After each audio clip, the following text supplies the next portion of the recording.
Maka hati-hati, okay? Jangan sampai kita mau menghalalkan yang haram.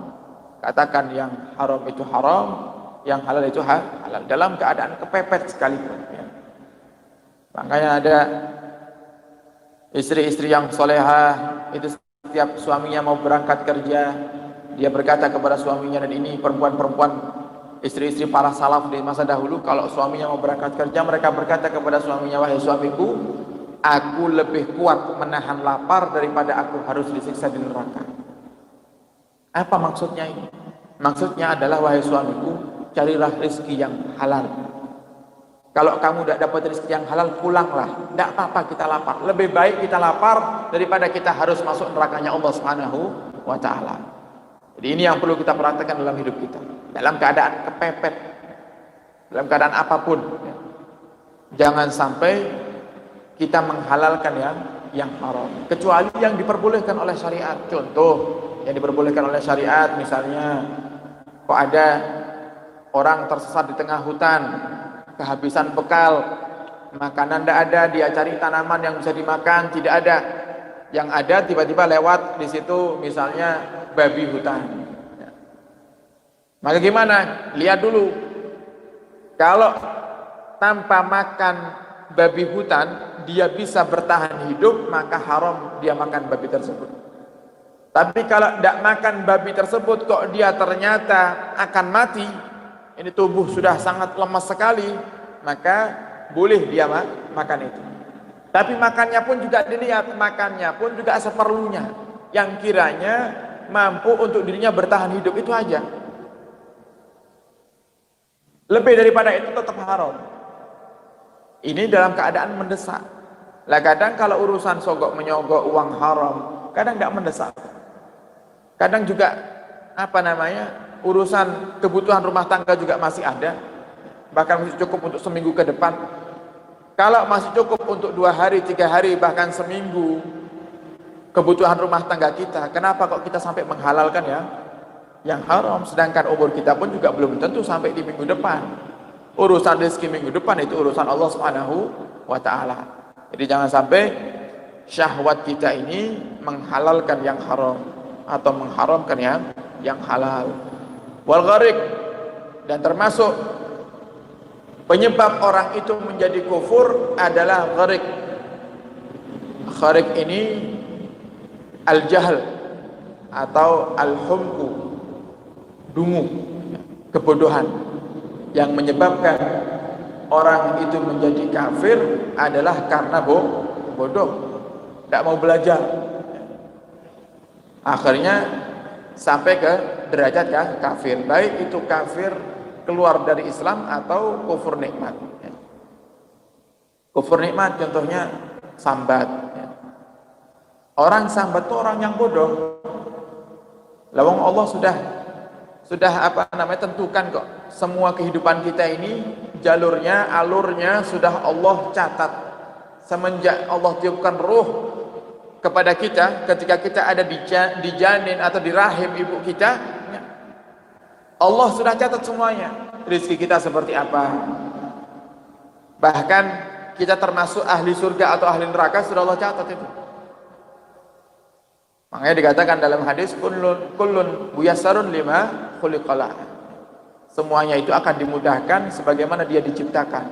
Kalau jenengan diciptakan menjadi ahli surga, nanti di akhirat Allah akan ringankan urusan-urusan ibadah panjenengan ketika jenengan hidup di dunia. Ke majelis enteng, mau sholat 5 waktu enteng, bangun tahajud enteng, sedekah enteng. Itu artinya Allah catat panjenengan sebagai ahli surga insyaallah. Dan kita husnudzon saja ya, semoga sebagaimana Allah ringankan langkah kaki saya ke masjid ini untuk hadir di majelis, Allah juga catat saya sebagai ahli surga. Tapi bukan hal yang mustahil jika Allah merubah itu semuanya. Makanya dalam hadis juga Nabi Muhammad katakan, wala yaruddul qadara illa du'a. Tidak bisa merubah takdir kecuali harapan. Kecuali harapan kita kepada Allah bisa dirubah. Kalau seandainya ada orang yang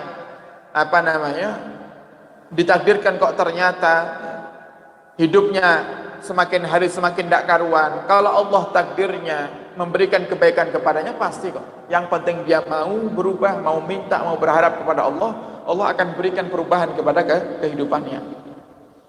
Jadi kedunguan, kebodohan juga sebagai sebab orang itu menjadi kafir. Contoh lain, kalau dalam urusan kufur hakiki, keluar daripada Islam, murtad, kan banyak terjadi orang-orang yang cuman karena urusan dunia dia rela meninggalkan Islam, dia rela meninggalkan agamanya, cuman karena dikasih Indomie satu kardus, dikasih beras 5 kilo, dia rela tinggalkan Islam karena kebodohannya. Karena sebab bodoh, tidak kenal dengan Allah, akhirnya iman tidak ada. Dan ini terjadi. Nah, biasanya marak-marak itu di bulan akhir-akhir gini. Marak-marak itu mulai banyak sembako-sembako muncul dengan ajakan-ajakan kepada umat Islam agar meninggalkan Islam. Makanya perlu disentuh yang jenengan punya keluarga, yang jauh-jauh tinggal di pelosok-pelosok sana, karena memang yang diserang itu yang di pelosok-pelosok, di atas sana di Sendang.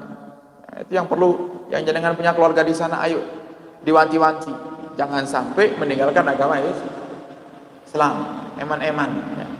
Eman-eman. Kenapa seperti itu? Karena Nabi kita Muhammad sebenarnya ini nanti Bapak Ibu di akhirat itu beliau akan melihat daripada umatnya.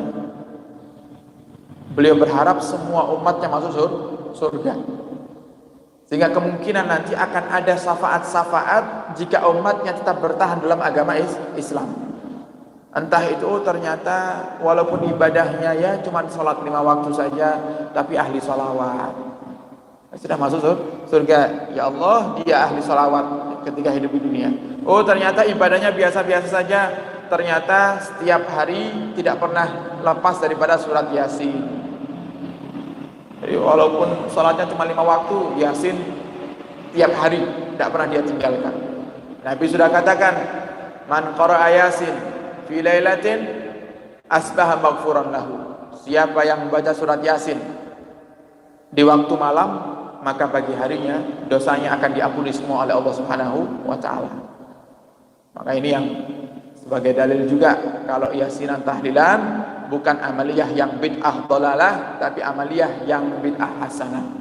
Amaliyah yang baik, amaliyah yang memang baru dicetuskan oleh para ulama, tapi amaliyah ini semuanya juga kembali dalilnya kepada Nabi kita Muhammad sallallahu alaihi wasallam. Jadi yasinan tahlilan yang ada di Indonesia ini bukan amaliyah yang sesat.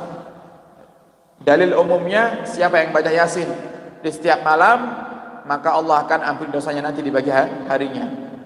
Nah, kita akan tahu diri kita. Kalau suruh baca Yasin tiap malam pasti seorang istiqomah. Tidak bakal sih istiqomah, ulama-ulama kita pintar.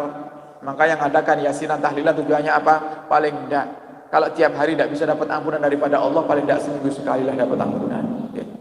Ya dosa seminggu nih, yang zalim kepada istrinya, yang suka menyia-nyiakan waktu bermaksiat, ngelihat yang haram, ya paling tidak hadir yasinan, diampuni dosanya oleh Allah Subhanahu wa taala.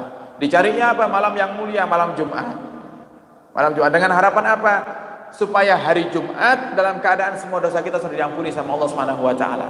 Lah kok ternyata dosa sudah diampuni, Allah wafatkan kita di hari Jumat, wah sudah nikmat itu. Nikmat dosa sudah diampuni, wafat di hari Jumat lagi. Orang yang wafat di hari Jumat akan dimudahkan nanti perjalanannya di akhirat menuju surganya Allah Subhanahu wa taala. Ya, semoga kita semuanya nanti wafatnya hari Jumat semuanya. Okay? Amin ya rabbal alamin. Wafat di hari Jumat dalam keadaan yang baik, dalam keadaan yang diridhai oleh Allah Subhanahu wa taala.